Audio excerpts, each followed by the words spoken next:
Join the Bhakti podcast with deep insights into all matters spiritual. Like and subscribe to keep up to date with your inner self. Srila Prabhupada gives extra emphasis on the personal feature of Krishna. Very, very important. The personal feature of Krishna. Sometimes the foolish people and those who are contaminated with impersonal philosophies, they claim that the Brahman, which is obviously an energy of Krishna, the Brahman is his Brahmajyoti, it's his effulgence. Because they claim that Brahman, there is nothing higher than this Brahman. That's the highest realization. These are generally and typically the karma kandis, means material fruitive workers, and the jnanis, which are impersonal mental speculators. So they are very much enamored by Brahman realization. And as we have discussed, and Ridwan Prabhu brought up this nice question, you might remember at the end of last week's discussion, that what about the Upanishads? Upanishads are a certain type of scriptures which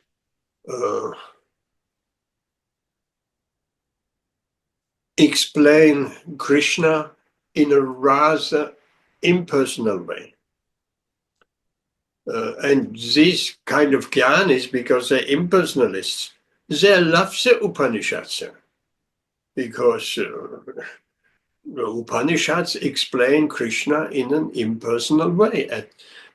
Rightly, as Ridwan Prabhu said, the name Krishna doesn't even come to it. They speak of the all-pervading, of the Almighty, of the Brahman. And we have explained last week, you might recall it, that these Upanishads, they are there for the jnanis and also for the fruitive workers.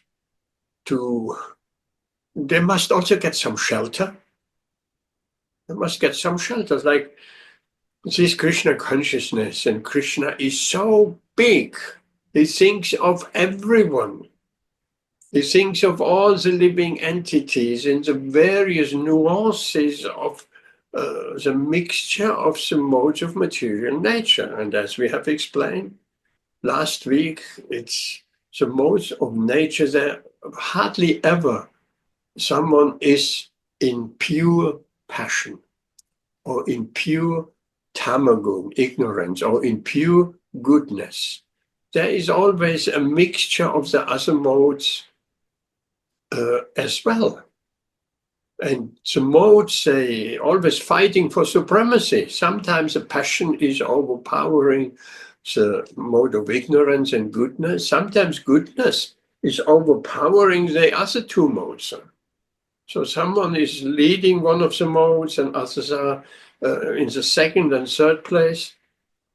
So as many living entities are there, innumerable living entities, innumerable mixtures of the modes of material nature are there.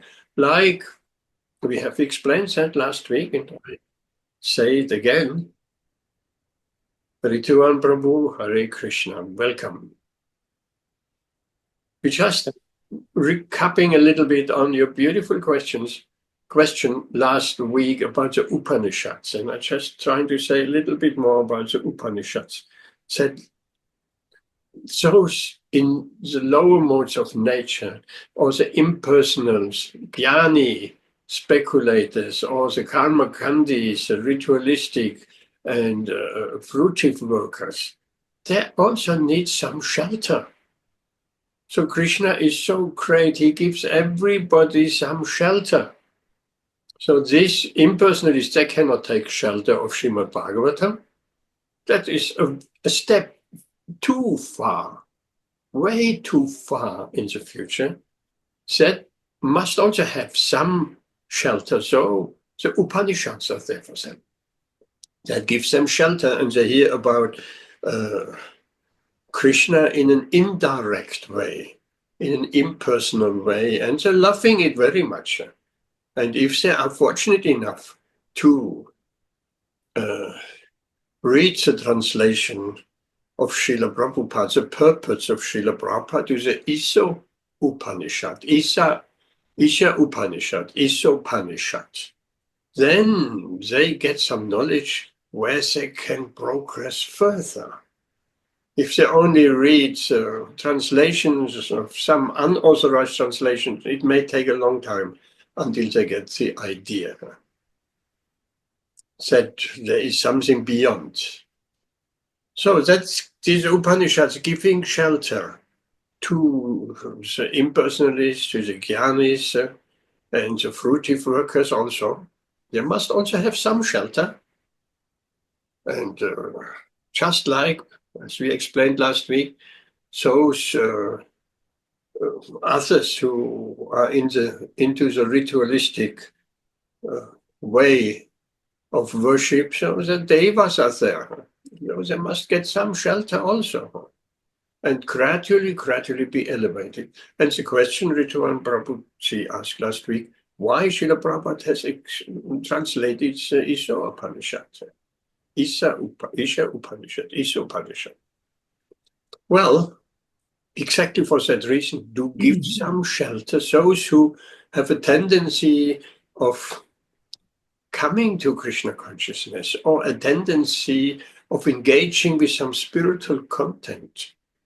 So there, it's a catch-all. Like, okay, I'll give you an example. The university, sometimes, they have many courses where students need to qualify with 2 A's or 3 A's from the school. They have high entrance level, but there are a certain number of students which don't have high grades. They have maybe 1B and a C and D's and lower grades, so they cannot go and study at university. But the university is, of course, a money-making business, and they want to catch those as well. So sometimes they're putting on some course, not a high-quality course, but some course which catches those students with a lower degrees from the schools. And later on, and of course there is much money involved, £9,000 a year or something like that. As tuition fees the universities are earning, and they're catching those students which are otherwise not eligible to go for any university education. But later on, when those students want to use credits and for those courses in their professional career, it doesn't count for very much.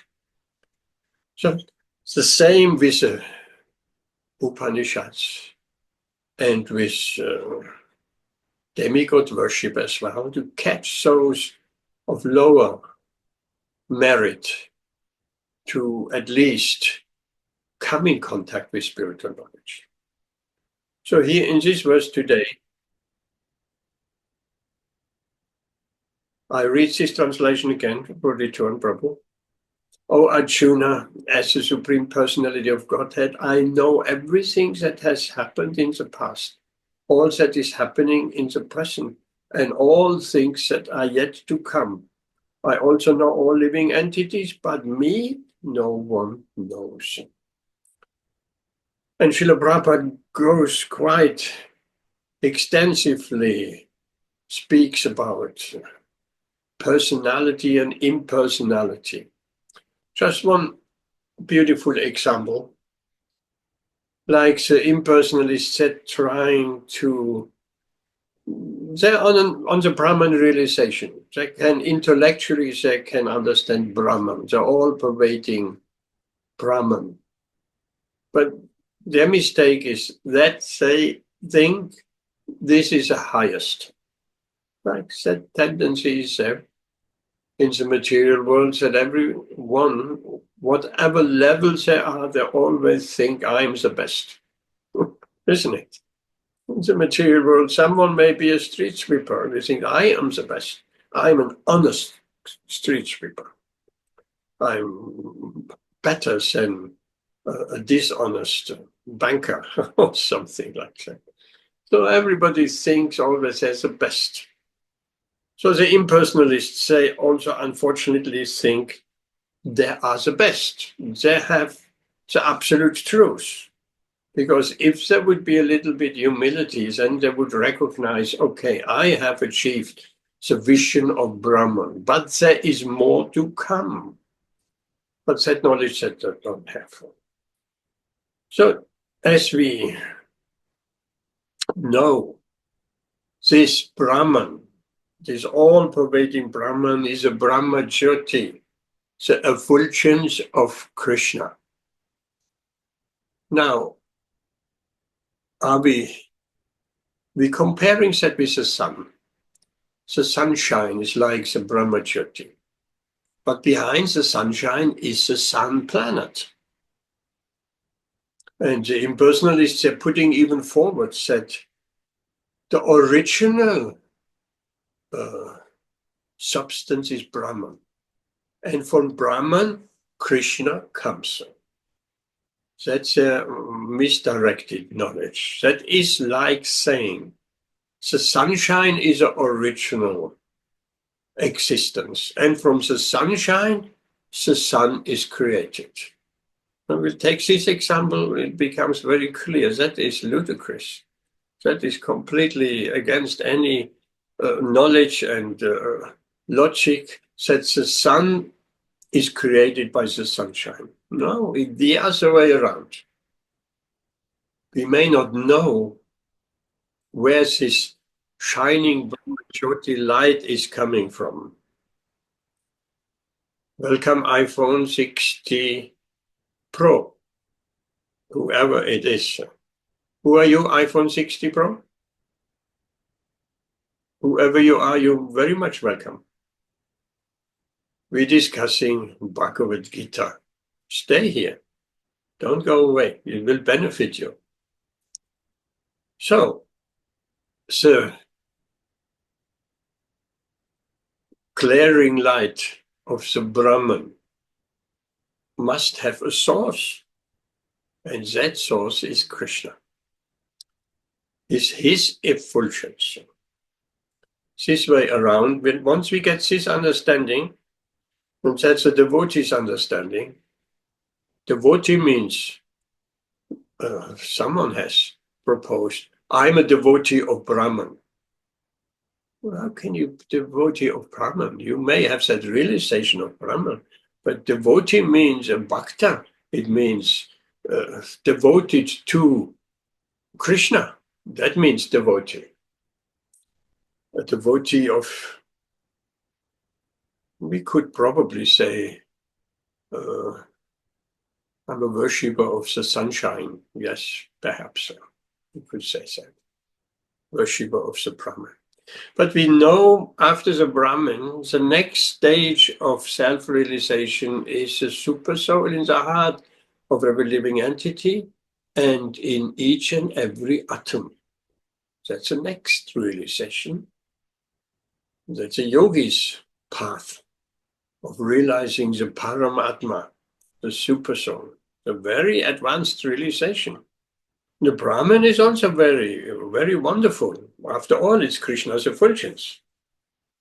And beyond the Paramatma, there is, of course, Bhagavan, the Supreme Personality of Godhead, with his entourage in the spiritual world. And whenever he comes down to this material world, every once in a day of Brahma, then this, performing all these various beautiful pastimes.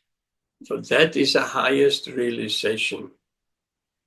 And even there, it can go higher and higher in our relationship as Dasya, as servant, Lord and servant, in our relationship with Krishna as friend, higher comparatively. in our relationship in parental affection and in our relationship in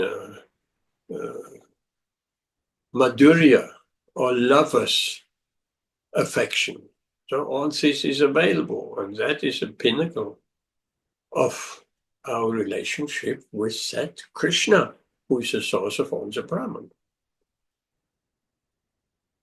Okay, going to Srila Prabhupada's purport.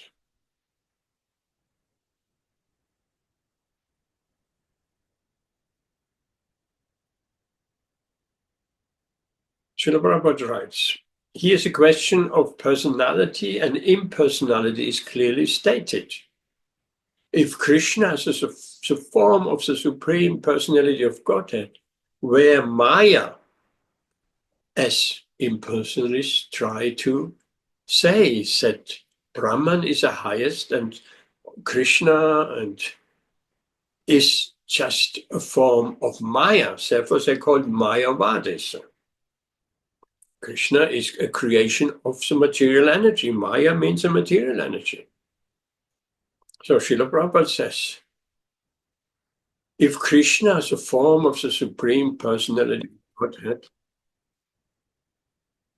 Chandibai, welcome, where Maya, material, as the impersonalists consider him to be, then, like the living entity, he would change his body and forget everything about his past life. Well, that's interesting. Because we changing our body and forget our previous life. That's a fact. We cannot remember what existence we had in our last lifetime. Of course, with certain methods and hypnotic regression, some insight can be delivered, but generally the living entity does not remember his previous lifetime. And that is a good mechanism. Otherwise, we might feel very bad or confused if we would remember many lifetimes back. Sometimes devotees and others, they want to find out who or what have I been in my previous life. But that is just curiosity. Curiosity that has no real value. But if we know what we have been in our previous existence, then it can also help us to not make the same mistakes again. Because if we make mistakes in our previous life and we have to take another birth, so that can act as a lesson to us. So this is a very significant point. If Krishna would be a creation of Maya, material, then he would change his body and forget everything about his past life. But that's not the case. There's a beautiful verse in Bhagavad Gita where Krishna says, Arjuna, well, in the context of a conversation, Krishna says, at the beginning of creation, my dear Arjuna, I have spoken the science of Bhagavad Gita to the sun god. And from the sun god, it came down to Manu, Ikshvaku, and in human society. So if anyone tells or asks, how old is this Bhagavad Gita? Well, we can say 5,000 years old because it was spoken again on the battlefield of Kurukshetra 5,000 years ago. But actually, the Bhagavad Gita is as old as the creation because Krishna spoke at the beginning of this particular creation millions and billions of years ago. When Lord Brahma was born on the lotus. So Krishna spoke this Bhagavad Gita to Surya Dev, who is a sun god. Then Arjuna playing the part of a living entity like in ignorance, like all of us. Oh, Ben Prabhu, Hare Krishna, welcome, welcome. So then, if Krishna spoke his Bhagavad Gita to the sun gods, and Arjuna was saying, how is that possible? Krishna, you about my age? And the sun god, beginning of creation, that's billions of years ago. How can you have spoken the Bhagavad Gita to the sun god? And it's a very, very relevant question if you look at it from the material point of view, and not from the view that Krishna is the eternal, spiritual personality of Godhead beyond time and place and so on. But Arjuna looked at Krishna as his contemporary, as his friend. Krishna was, of course, Arjuna was Krishna's friend. So he looked from the material point of view. How is it possible? Then Krishna explained the beautiful, important verse, Arjuna, you and I have been in this for innumerable lifetimes, right? Because we know when this Kurukshetra pastime or any other pastime is concluded, then immediately that pastime takes place somewhere else on some planet in some other universe. So it's just a rotation with slight variation. So after 5,000 years ago, the Battle of Kurukshetra was fought, was finished. Then immediately it took place somewhere else. One may ask, yeah, but Krishna was here after the battle of Kurukshetra, and he was crowned, or he was given the leader of the assembly, he was there at the Rajasuya sacrifice. So how can that pastime take place somewhere else in the universe? And Krishna is here with the Pandavas still. But that is Krishna. We cannot imagine with our material vision. If we are at home, we cannot be at the same time somewhere else. But Krishna can. Krishna has expanded himself 16,108 times with his queens of Dwarka. And Narada was perplexed. How is that possible? And he went to the different palaces, not all perhaps, but he went to different palaces, and there Krishna was there. And he went to another palace, Krishna was there, another palace, Krishna was there. So how is that possible? And each of the palaces, Krishna was engaged in some different activities. It was not just a copy like the yogis. They can also do a copy of themselves. They can expand themselves 8 times to the max. But all these different expansion of a yogis are all acting like a shadow to the body. They're moving all in the same way. But Krishna, with the queens of Dwarka, each expansion of Krishna has acted in a different way. Now that's an important point to note. And if we go to Lord Krishna's Brahma Vimohana Lila, where Brahma has stolen the cowherd boys. And then Krishna has expanded himself into all the boys, while the original boys were in a mystical slumber in the caves by Lord Brahma. So all these cowherd boys and the cows, they were also acting not just like a shadow, they were acting completely independently, individually. So that's Krishna. When he concludes his Kurukshetra pastime or any other pastime, then he enacts that same pastime somewhere else in some other universe, on some other planet. And simultaneously, he is still present on this earthly planet. So Arjuna was puzzled. So Krishna said, you and I have been together in this Leela of Kurukshetra innumerable times. But the difference is, I can remember all these times we have been together, but you, Arjuna, you cannot. Why is that? Because, as Srila Prabhupada puts it here in this purport, because Krishna does not change his body. If we would not change our body, we would also remember. We can remember everything in this lifetime. If we would change our body halfway through this lifetime, then we would only remember half of this lifetime. So we can remember this lifetime perhaps up to maybe 3 years, 4 years, 5 years old. Srila Prabhupada was saying, I remember when I was sitting as a young child, baby, on the lap of my mother.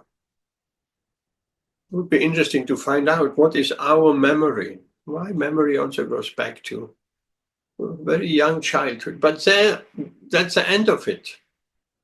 That's the end of it, because we're changing our body.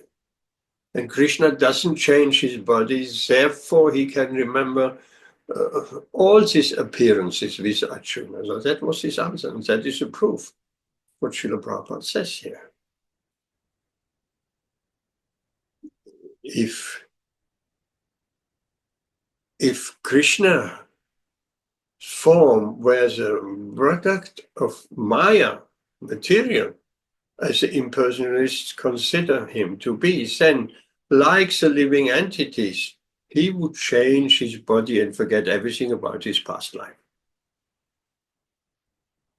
And then Srila Prabhupada carries on. Anyone with a material body cannot remember his past life, nor can he foretell his future life, nor can he predict what will happen in his present life. Therefore, he cannot know the events of past, present, and future. So Krishna knows past, present, and future. And then Srila Prabhupada writes, unless one is liberated from material contamination, he cannot know past, present, and future. That's also a very, very grave, important statement. Unless one is liberated from material contamination. What does that mean? Mukti, liberated. Even the impersonalists, the Jnanis, say, aiming for mukti. Mukti is a very desirable situation. Mukti basically means Brahma Bhuta Prasanatmana Shochatina Kangshati Sama Sarveshu Bhuteshu Makpatim Lapate Param. Brahma Bhuta Prasanatma. Fully joyful. If someone comes to that liberated position, he's by nature fully joyful, not morose. That's gone. Liberation, liberated from the three modes of material nature. We all want that. We want to get free from the modes of material nature. We want to get free to be influenced by, God forbid, by ignorance, tamagun. Not even passion, rajagun. Not even goodness, sattvagun. We want to go beyond, free from all three modes of material nature and situated in Shuddha Sattva, pure goodness, liberated platform. So first of all, one is free from the clutches of ignorance and passion and even goodness. Then one becomes prasanatma. He becomes fully joyful, not morose at any time, always. Sometimes we are joyful and other times we are not. But on the liberated platform, we are always joyful. That's a symptom, prasanatma. And another symptom, na shochati na kangshati. Shochati na kangshati means we never lament and never hanker for anything. In this material world, everybody's lamenting and hankering all the time, all the time. People lament, oh, if I had done like this and said, then I would not be in this situation. If this and this would not have happened, so they're regretting what happened in the past. Very much so. Most people, almost everyone, is in the past, regrets, lamenting, with lamentation, dwelling in the past, although the past has completely disappeared. The past is not reality. It's not reality. The only reality is the presence, here and now. So for many spiritual teachers, they're trying to, even without Krishna consciousness, try to teach in perhaps some artificial way, just live in the presence. Yes, live in the presence. Let go of the past. Lamentation. And the future is the same. The future has not even arrived. But we making plans for the future. We hankering. Oh, I want this in the future. If I get so and so much money, then I can do this, and so many plans for sense enjoyment. So nashochati nakangshati means one is beyond lamentation and beyond hankering. Therefore one can be prasanatma, fully joyful. It's not possible to lament about the past and hankering for the future. It's not possible to be joyful. Fully joyful. And fully joyful is not possible in the material energy. Why? Because it won't last. The time factor is there. Fully joyful means everlasting happiness. There is no everlasting happiness in this material world. There's temporary happiness. It comes and goes. Everything comes and goes in this material world. That's part of the nature of this material world. So how can we be fully joyful? So these are the symptoms of a liberated soul. And there's two other symptoms, or one other symptom. Sama sarveshu bhuteshu. Sama, same. Sarveshu, all living entities, all bhuteshu, all bhutas. He sees everyone on an equal level. People try to do that in an artificial way, without being liberated, to treat everyone the same. And then we have some humanitarians. Their goal of life is all human beings are equal. Never mind their skin color, never mind the country where they're born. We propagate all human beings are equal. That's a very noble philosophy, but it's not fully there. What about the animals? Humanitarian, it's the highest goal in human society to become a humanitarian. But what about the animals? So forgetting about the animals. They want to treat all human beings kindly and the same. So it's this equal treatment, all caring so much for all human beings, but they don't care for the animals. So Krishna consciousness goes beyond humanitarianism, because a devotee sees also the animals and the plants and every living entity. That's what it says, Sama Sarveshu.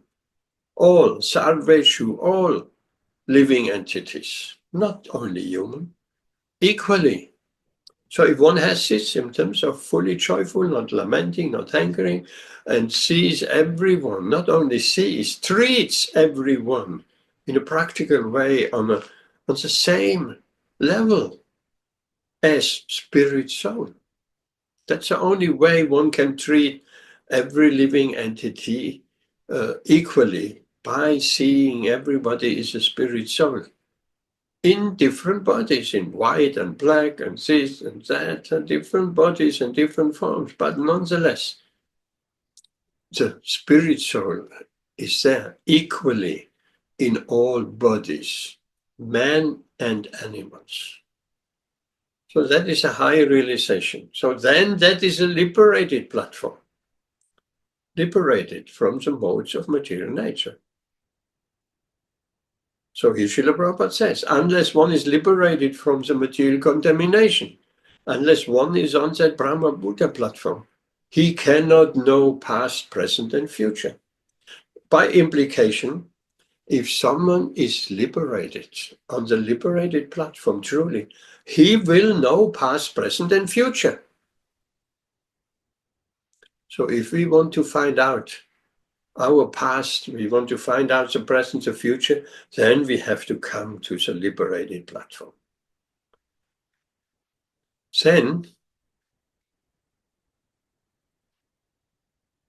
Srila Prabhupada explains, unless the ordinary human being, Lord Krishna, unlike the ordinary human being, Lord Krishna clearly says that he completely knows what happened in the past, what is happening in the present, and what will happen in the future. And to show Arjuna his mystic power, because Arjuna asked for it. He asked for seeing the universal form. And Krishna manifested. He gave Arjuna divine vision to be able to perceive this universal form.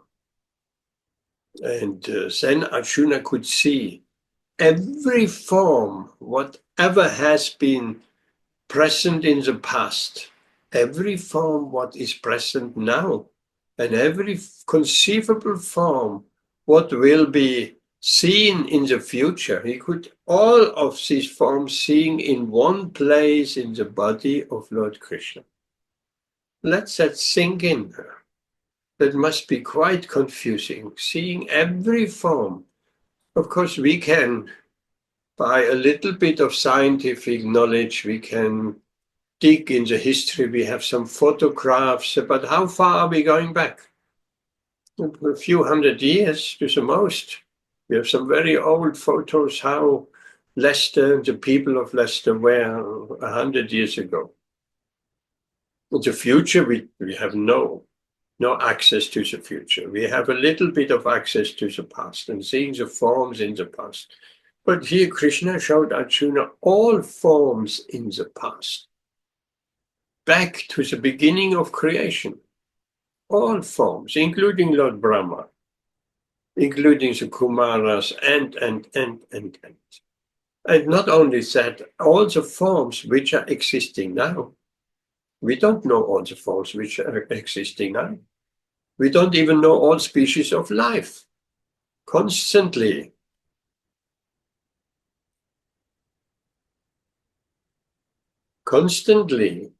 Scientists finding out new forms of life, perhaps in the deep, deep sea. New species discovered. So they don't know all the forms of life. Arjuna could see the present, all the present forms in every continent, in every universe. So that's, and the future. All the future forms, he could see all that in the body of Lord Krishna. But that means seeing the past, present, and future. Then Srila Prabhupada carries on in the 4th chapter of Bhagavad Gita. We have seen that Lord Krishna remembers instructing Vivaswan. That's what we just spoke about, the sun god. Millions of years ago, Krishna knows every living entity. And another big cause while Krishna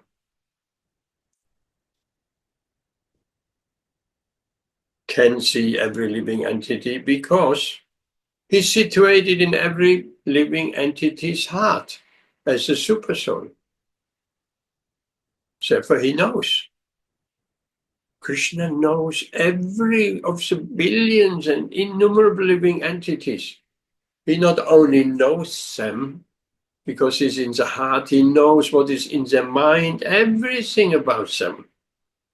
What are their desires and material desires? Krishna knows it all.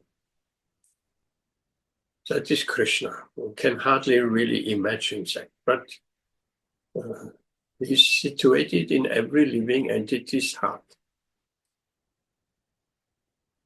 And then Srila Prabhupada carries on. But despite his presence in every living entity as Supersoul and his presence as the Supreme Personality of Godhead, the less intelligent even if able to realize the impersonal Brahman, cannot realize the Sri Krishna as the Supreme Personality of Godhead. So,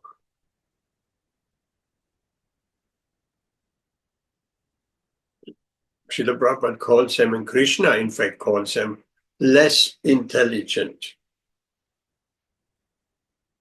They don't know. Even realizing the Brahman, they don't understand Krishna as a Supreme Person.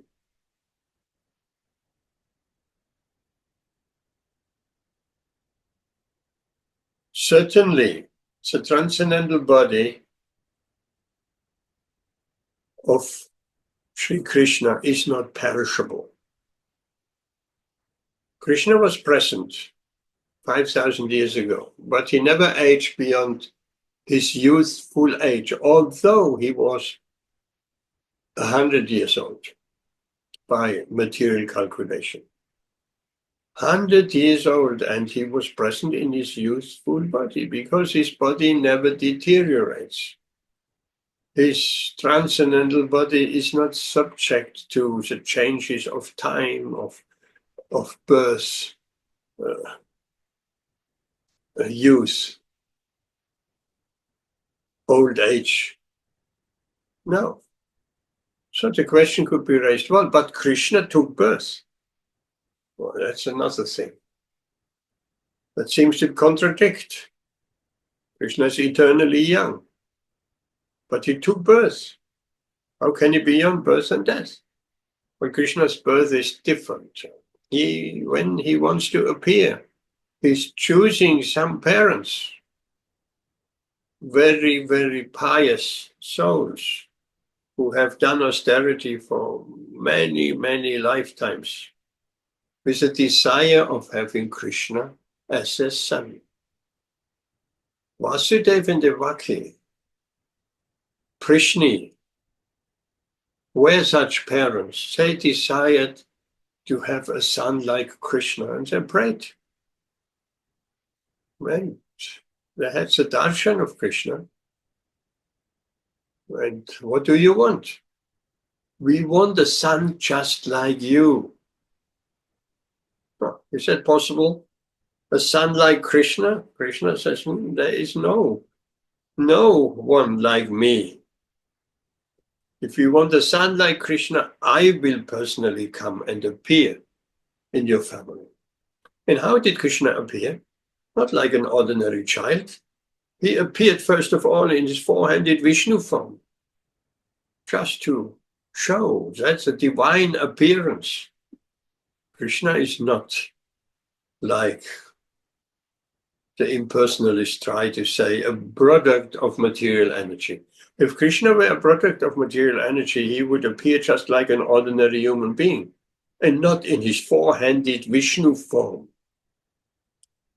So the impersonalists, they cannot do anything with that. Therefore, they never touch the Bhagavatam, because they don't know what to do and understand. The Bhagavatam is contradicting everything they so hard believe in. And then they think these are just some fairy tales. These are made up. As if Vyasadeva, the author of the Vedas and the literal incarnation of the Supreme Lord, as if he engages in writing some fairy tales. No, they're not fairy tales. Krishna appeared in his four-handed Vishnu form in the prison of Kamsa. And by the plea of his parents, he took on a baby two-handed form as Bala Krishna. So that's not an ordinary birth. So Srila Prabhupada writes, Krishna, is just like the sun, and Maya is a cloud. Then he explains that the sun, it appears like Maya is covering, the cloud is covering the sun. But the cloud can never cover the sun. The cloud is just tiny. Even if the cloud is very big, it's just no comparison to the sun. The cloud can only cover our vision of the sun, particularly in this country and particularly at this time of the year. The sun is hardly visible. It's always clouded over. But if we go above the clouds, the sun is there. Or we go to another part of the world, the sun is there. So the clouds cannot cover the sun. Likewise, Maya cannot cover Krishna.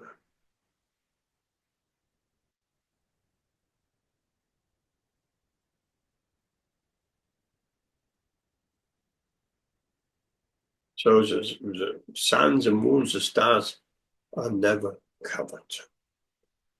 Looking a little bit further,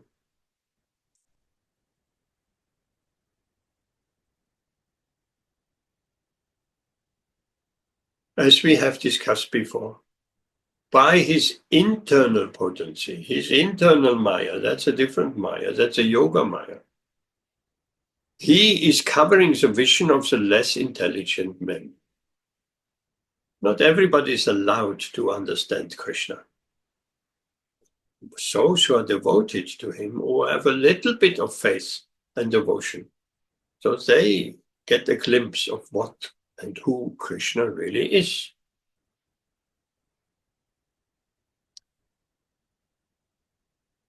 And Srila Prabhupada speaks of a famous verse of Bhagavad Gita.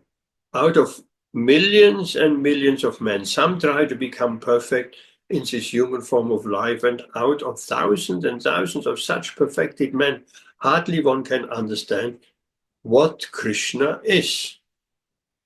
Quite interesting choice of words. Not who Krishna is, who and what Krishna is. What's that verse? What's that verse? Who can say? Out of many thousands of men. What's the Sanskrit? Ben, you know that Sanskrit?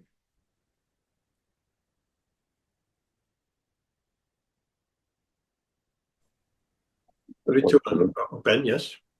No, I don't know the Sanskrit. What about you, Ritual?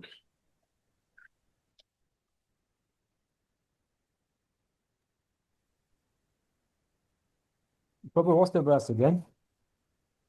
Out of many thousands of men. So as you endeavor for perfection, hardly one knows me in truth. Chapter 7. What's the verse? I think chapter 7, verse 3. 7? Is it, I can't remember, it's 7, verse 3? 7:3? Maybe. I can't remember, I think. Okay, let's see. 7:3. Oh, it is that verse. I thought it was that verse. No, it's 7:3. How did you know, Amit? Amit. I made a note. I think I just had this note of chapters, and I think I remember that one. Wow. I like that one. That is fantastic. That's really great. It is 7:3. Manushyanam sahasreshu kaschit yattati sittaye. Yes, out of many thousands among men, one may endeavor for perfection, and of those who have achieved perfection, hardly one knows me in truth. That's amazing. Even those who have achieved perfection, hardly one knows Krishna in truth. So it is not that easy to understand Krishna. And Srila Prabhupada is referring to that verse. Hardly one can understand what Krishna is out of thousands and thousands of such perfected men. And then he says, even if one is perfected by realization of impersonal Brahman, that is some perfection. One can be perfect in realizing the impersonal Brahman or the localized Paramatma. Still, there is no guarantee one knows Krishna in truth. Or as Srila Prabhupada puts it, he cannot possibly understand the Supreme Personality of Godhead, Sri Krishna, without being in Krishna consciousness. Okay, so the whole theme of this verse today, Srila Prabhupada's purpose is very much centered on Brahman realization and realization of Krishna as devotees have set understanding of Krishna as a Supreme Personality of Godhead. So are there any questions? I read that translation again just to get the context again. O Arjuna, as the Supreme Personality of Godhead, I know everything that has happened in the past, all that is happening in the present, and all things that are yet to come. I also know all living entities, but me, no one knows. It is not easy to know Krishna. So,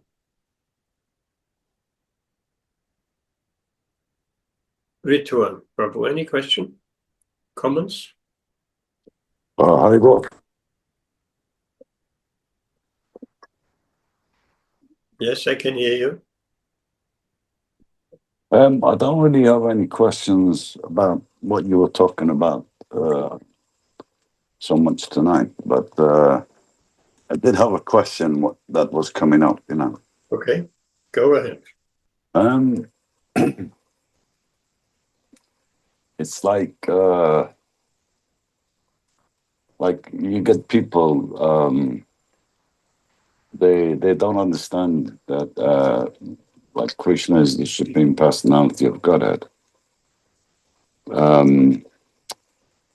But they're trying to establish a connection with powers kind of greater than themselves. Mm.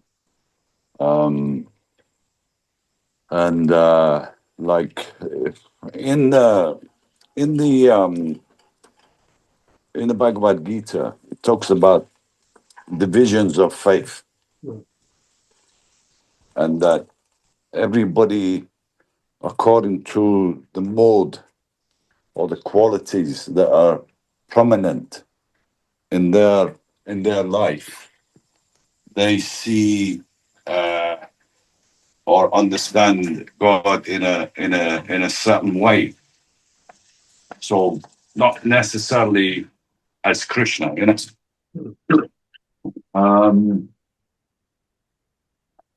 So I was just wondering, because I had some thoughts about this, and I was wondering if people can come to God in different ways, in different streams, without actually knowing that God is actually Krishna. And are all these kind of different ways bona fide? Even one can concoct a God in their own imagination, and because they kind of believe that's God, they are very sincere, and their intention is pure. I was just reading somewhere that Krishna accepts that too. So he accepts all these different kind of worships and worshipping, but it's not necessarily, they wouldn't call it Krishna consciousness, or they wouldn't have any idea that Krishna's the Supreme Personality of Godhead. But in different ways, they're trying to establish a connection back to the source. And I know it sounds a bit impersonal, but that's just a different way of looking at it, And Yes. I was just reading about it as well, and it said that Krishna is so merciful to all fallen conditioned souls that, if anyone is genuinely sincere and their intention is pure, he acknowledges that and rewards that, and even encourages all these people as well to keep on with their spiritual pursuits as well. But They don't necessarily understand that Krishna is the supreme personality of Godhead. But then because I kind of read something else, it said that you have to be careful as well, that we just think that all paths are equal. And, I know there's like a distinctions between Krishna and demigods, because people will think that, oh, you could just worship any demigod, they'll still arrive at the same destination. But I know that is not the case. But people who don't even know about demigods and things like that and don't know about Krishna, but they have a kind of a belief in God, in a sense, in their own sense. Uh, you know, the you know, it's I don't know. It's a bit of a grey area that's just come up for me, and I've been trying to get my head around it. I'm just wondering if you have any thoughts on it. Yes, it is very simple. Of course, Krishna accepts all types of worship. He accepts the impersonalist worshiper. He accepts all kinds of who approach him, who understand there is something superior to themselves. So Krishna accepts that. And we should also accept that. We shouldn't be fanatical and proud. We have the highest truth, and we're looking down at everybody else. No, we should not be like that.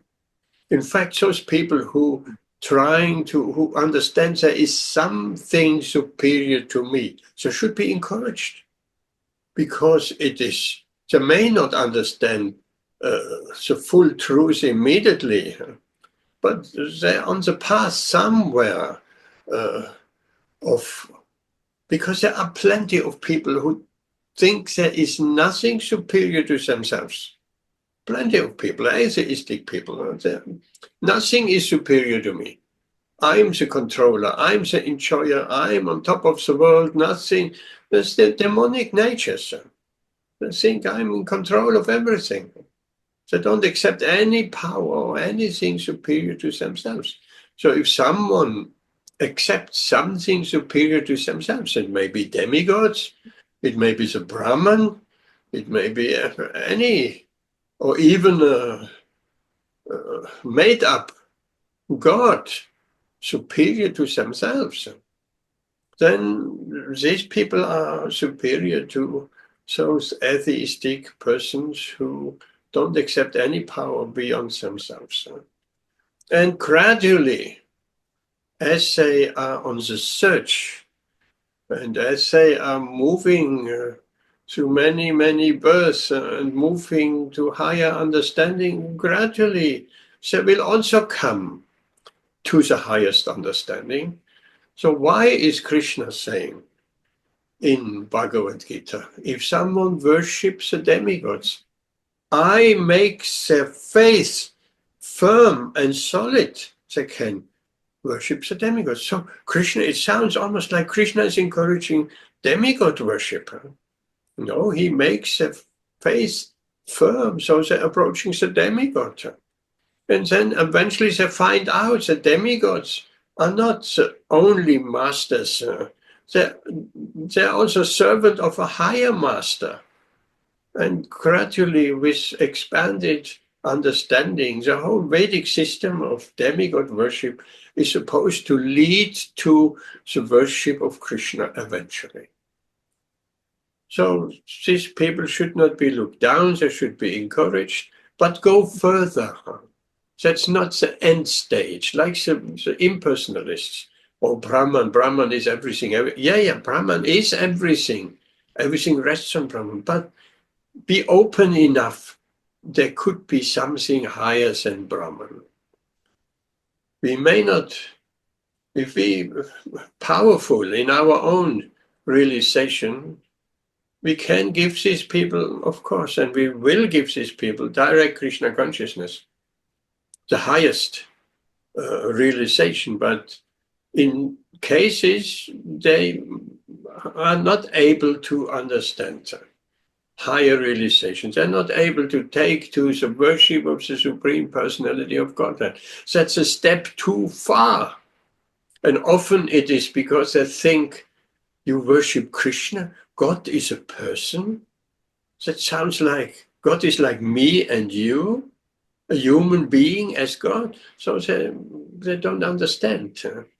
Said Krishna has a form, a personal form, and appeared in his original, that's the original form of God, with two hands and two legs, just like a human form. The Bible confirms that, by the way.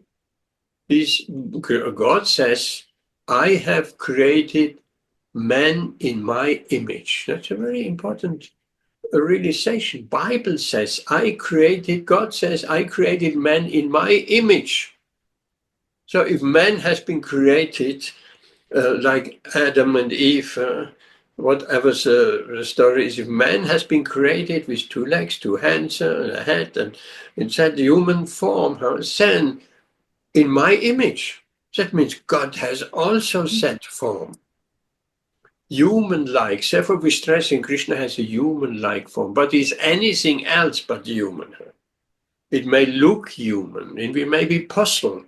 Even Lord Brahma was bewildered, seeing that little cowherd boy playing in the forest of Vrindavan. That is supposed to be my master Vishnu? Let's test that. So it is not easy at all to understand Krishna as the Supreme Personality of Godhead. Some who are in the lower modes of nature and the impersonalists, they will run 100 miles away if you're suggesting God is a person. They will run away, saying it will not, that is too much for them to understand. Okay, so worship the Brahman. And by worshipping the Brahman, Krishna's energy eventually will become purified and you'll be eligible to understand Krishna as the Supreme Personality of Godhead. But I just want to point out how fortunate we are to have met the pure devotees, the closest associate of Krishna in the spiritual world. How fortunate we are to understand, to immediately come to that understanding of Krishna as the Supreme Personality of Godhead. We are fortunate we don't have to start on the level of Brahman realization, Paramatma, Demigod Worship. Also, looking back in my own spiritual path, there was, at the very beginning, there was some impersonal understandings there. There was some Brahman realization there, and that's all I knew. But as soon as I came in contact with the pure devotee Srila Prabhupada, everything changed. And Srila Prabhupada points it out in Bhagavad Gita. Impersonal understanding can be of some benefit, can be of some good, unless one meets a pure devotee. Because then one meets a pure devotee and gets a proper knowledge, so proper realization, the proper understanding, then one leaves this Brahman realization easily behind because one has attained a higher level of truth.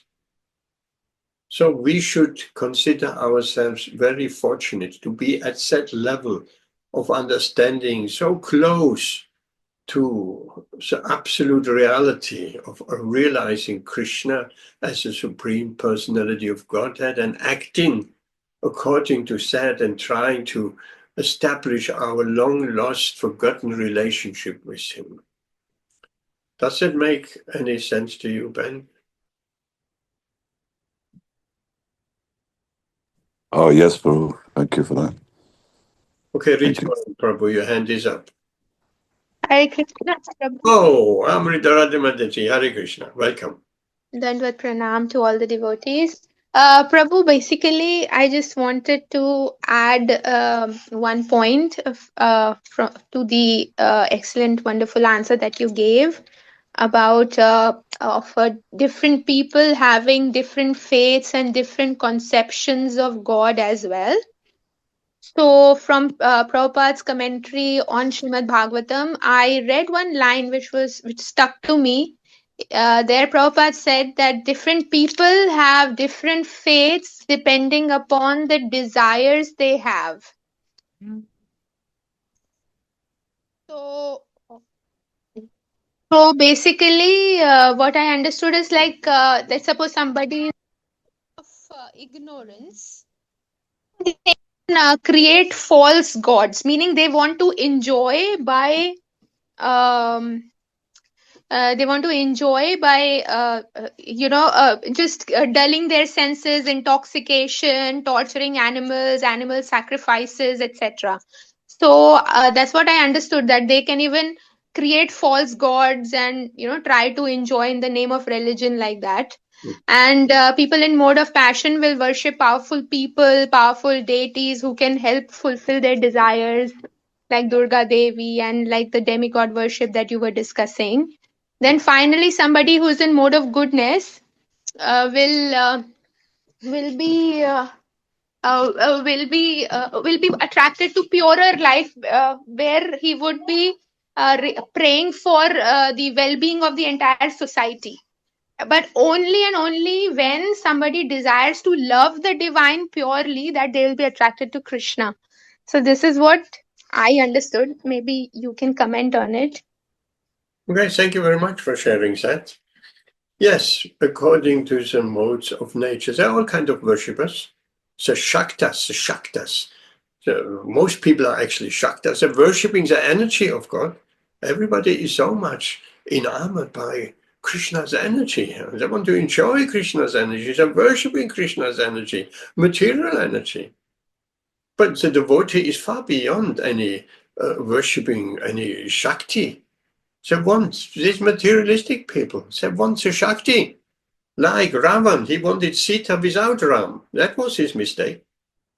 He didn't want Sita Ram. He wanted to separate, or people want to separate Lakshmi from Narayan. They don't want Narayan. They don't care about Narayan. They want Lakshmi. But Lakshmi and Narayan are not separable. They want the energy of God without giving credit to God, exploiting the energy. So it's all these different kinds of worshippers, but they all have their place. But back to Ben, it doesn't mean we're preaching demigod worship. We're trying to elevate people directly to devotional service and to the highest, which devotional service is. We're trying to give them the highest worship possible. But if they cannot accept that, then yes, we may have to say, okay, keep worshipping the Brahman, but keep an open mind at least, that you can further progress. Don't think the Brahman, you might think the Brahman is all in all now, but keep an open mind. You may get some higher realization. I can only tell you there is something higher, but you will not be able to understand that right now. And if I tell you about the higher realization, you will start to argue and make offenses. So that's not helpful. Anything more, Amrita Radhe Mataji? No, Prabhu, thank you so much. Hare Krishna. Hare Krishna. Rituan, anything? No, probably no questions. Thank you. Is that clear with the Upanishads for you? Yes, Prabhu. You explained it last time also. Thank you. Yes, when I may just say, when I read the Upanishad, and I guess so, I haven't read any other Upanishads except some references of Srila Prabhupada here and there about different other Upanishads. But as a whole, Srila Prabhupada has only translated the Upanishad. I would speculate, but I think it's a pretty good speculation, that the Upanishad is that Upanishad which is perhaps quite close to the personal understanding of Krishna, close to it. And so I would think that's why Srila Prabhupada selected the Upanishad to make a little booklet out of it, to translate it and to put his purpose to the Upanishad. Yes, so that topic of the Upanishads. Oh, you will have to go, yes. Yes, get a call from India. Hope everything is okay. Hare Krishna. Okay, anything more? Amit, what about you? No, probably. I was just going to say, I mean, I think when somebody is born and going through life, I don't think anybody could ever be 100% Krishna consciousness. Don't say that. No, I mean, realistically. I No, mean, no, don't say that. I think Are you you have to saying learn. Srila No, no. Prabhupada was not 100% Krishna conscious? No, what I'm saying is I think part of the enjoyment or part of the journey is to learn. You know, Yes. sometimes when you kind of like, if you're born with Krishna consciousness the day you're born, then I don't know how much of a life you would lead.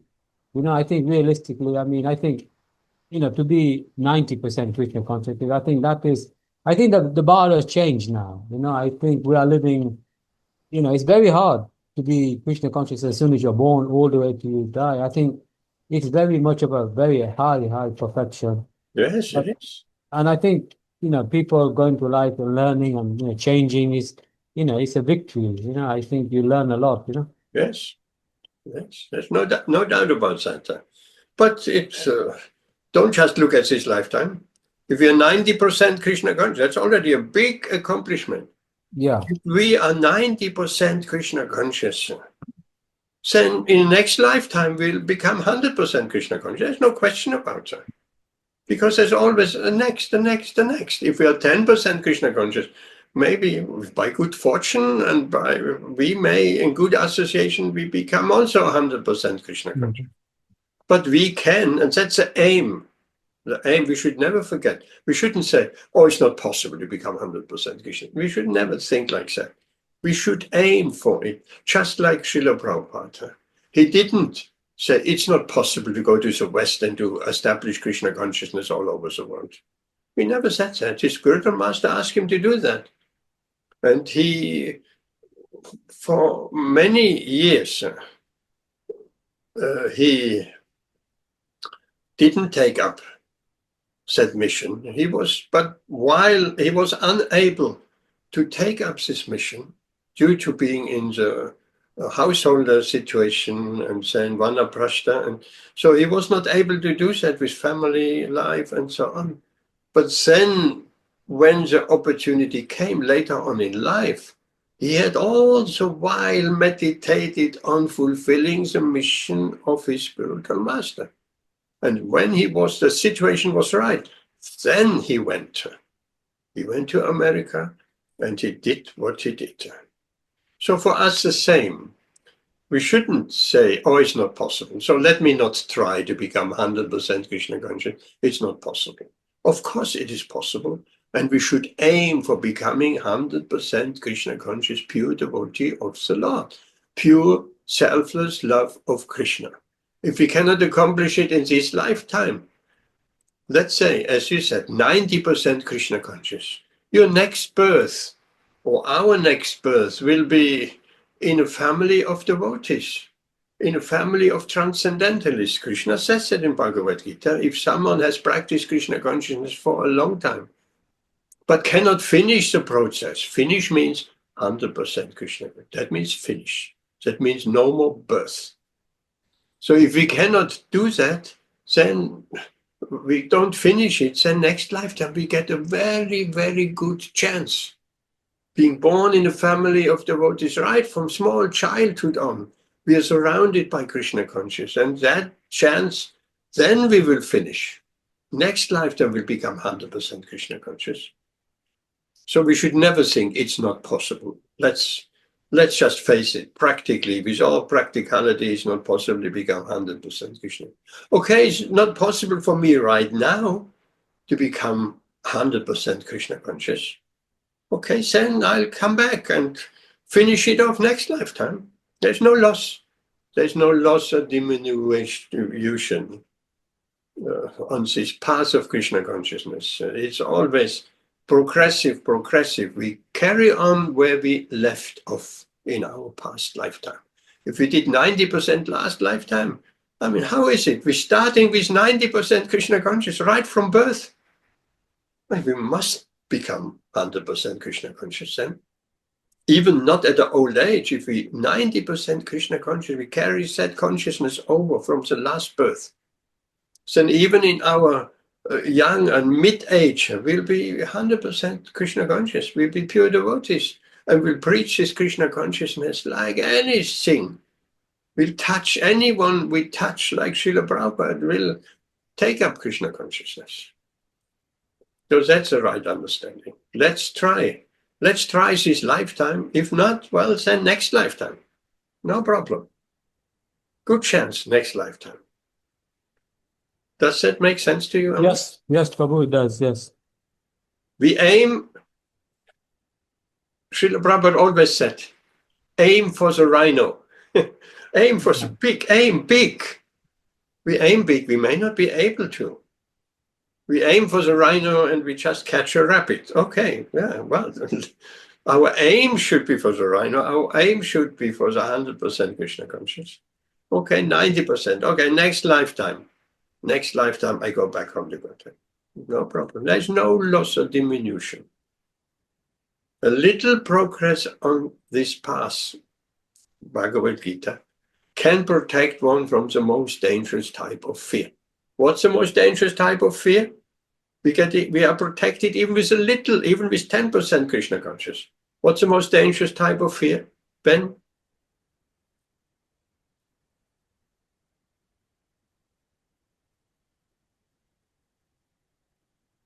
The most dangerous type of fear.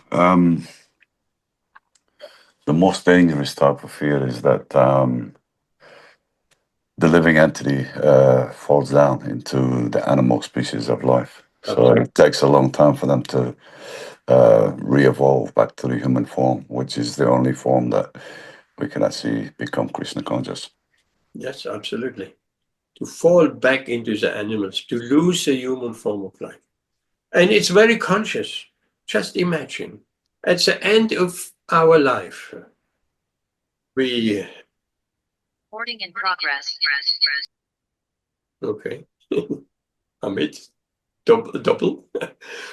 The most, imagine at the end of our life, the Yamadutas take us. Our destiny is to take on the body of a dog. Nobody will voluntarily enter the dog as a body of a dog. The living entity has to be forced to accept, beaten her, coerced her into the body of a dog. What kind of fear is that? At the time of death, we are fully conscious we have to take on an animal body as our next body. That is certainly a great, great fear, losing this human form of life, fully conscious. Once we're in the animal kind of body and we're a little bit trained to bark like a dog, then all that is forgotten, of course. Then we're just acting like a dog, a cat. But just imagine, okay, here we are. Okay, you're next, Yamaraj. Unfortunately, your next lifetime will be in the body of a dog. Okay, here is a body of a dog. Now you, spirit soul, go into that body of a dog. How fearful is that? So, but Krishna says, a little progress on this path protects us from the most dangerous type of fear. Meaning, a little progress of Krishna consciousness will guarantee us another human form of life. Ben.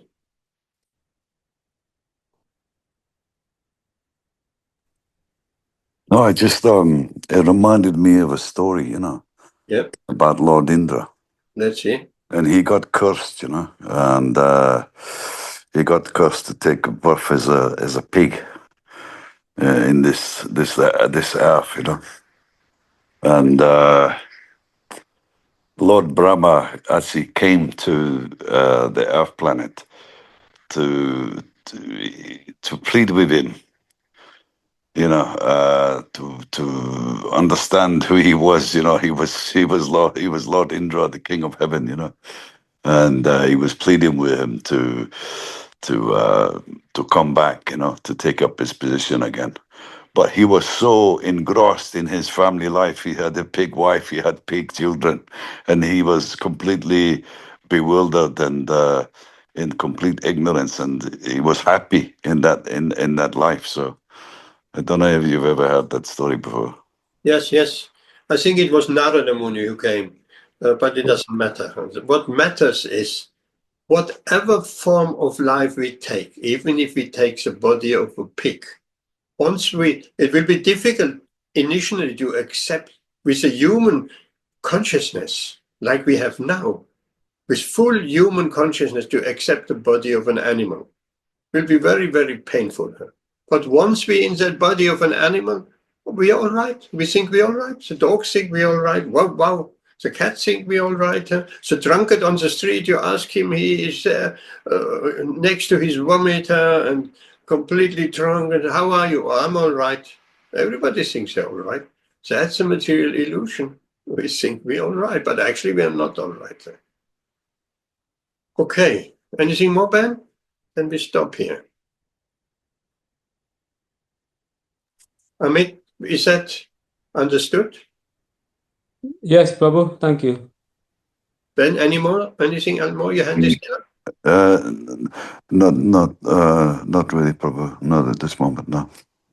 Okay, shall we stop here? All right, I'll take my hand down, sorry. Okay. We see on Saturday, we had some beautiful kirtan. This Saturday, our group of devotees, they will be all in Radhadesh, I believe so, for the Kirtan Mela. So I'm sure and hope they have a wonderful experience there. So we have a smallish program on Saturday, no problem. Sometimes big, sometimes small. Krishna is always there. Okay, thank you. Hare Krishna. See you Saturday. Thank you, Prabhu. Hare Krishna. Haribol, everyone. Haribol. Join the Bhakti podcast with deep insights into all matters spiritual.